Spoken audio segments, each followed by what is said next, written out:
Sahabat setia Gowori yang dikasihi Tuhan, Shalom. Hari ini adalah Jumat 20 Desember 2024. Kita kembali mendoakan novena Natal hari yang kelima. Mari kita siapkan hati kita dalam nama Bapa dan Putra dan Roh Kudus. Amin. Salam dan diberkatilah saat Putra Allah dilahirkan oleh perawan Maria tersuci di sebuah kandang Bethlehem di tengah malam yang dingin dan mencekam. Demi saat anugerah agung mulia itu kami memohon dengan sangat kepadamu ya Allah. Sudilah mendengarkan doa-doa kami dan kabulkanlah permohonan kami ini. Kita sampaikan doa-doa kita.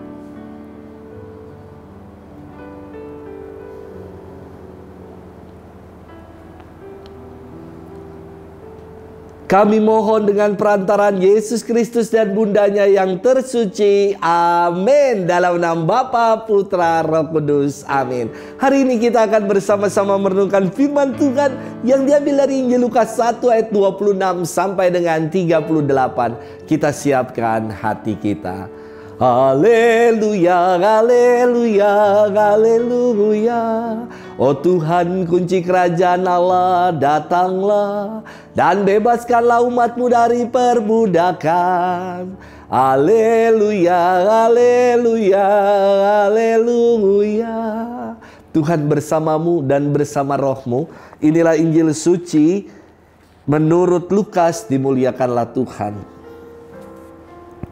Dalam bulan yang ke-6, Allah mengutus malaikat Gabriel ke sebuah kota di Galilea bernama Nazaret kepada seorang perawan yang bertunangan dengan seorang bernama Yusuf dari keluarga Daud. Nama perawan itu Maria.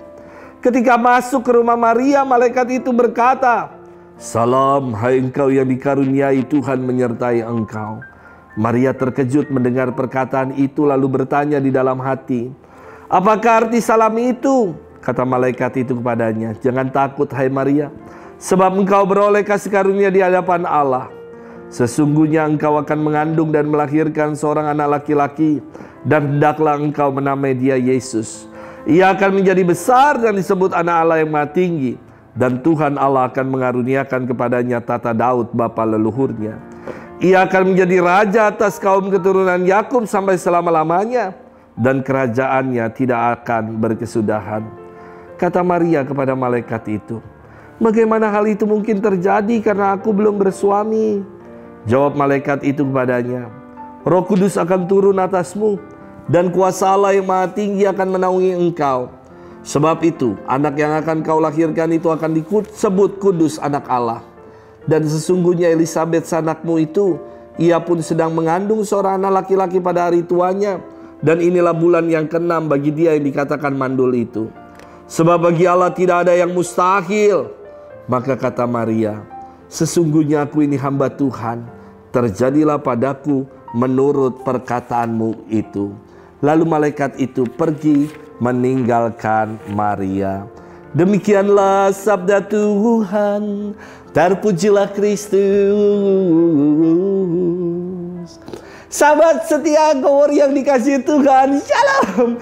Beberapa waktu ini kembali viral video Bapak Kardinal yang tidak mau disebut sebagai Monsignor, Monsignore.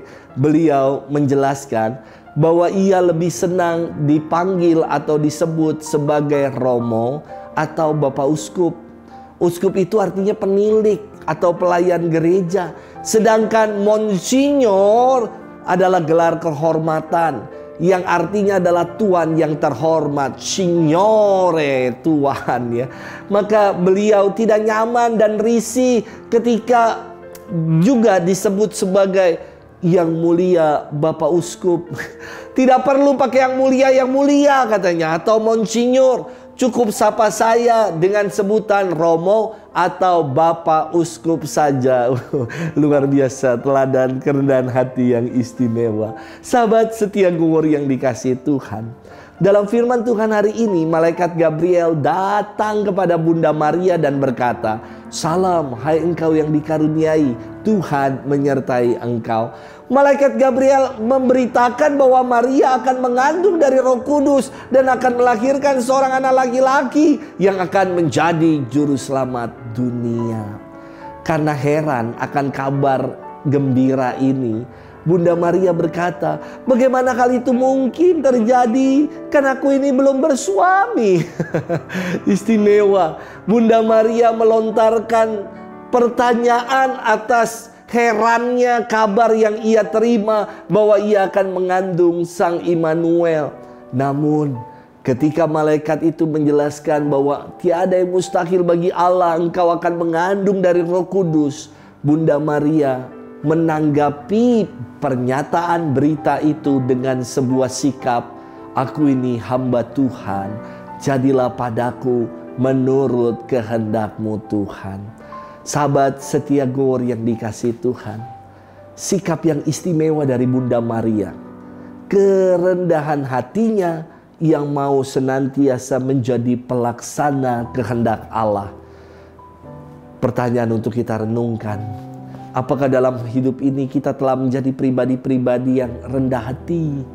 Atau kerap kita menjadi pribadi yang arogan, yang sombong dan songong? Ketika kita bicara, kita tidak pedulikan orang lain, semaunya saja karena kita merasa, aku yang hebat, aku yang kuat, aku yang bisa bayar.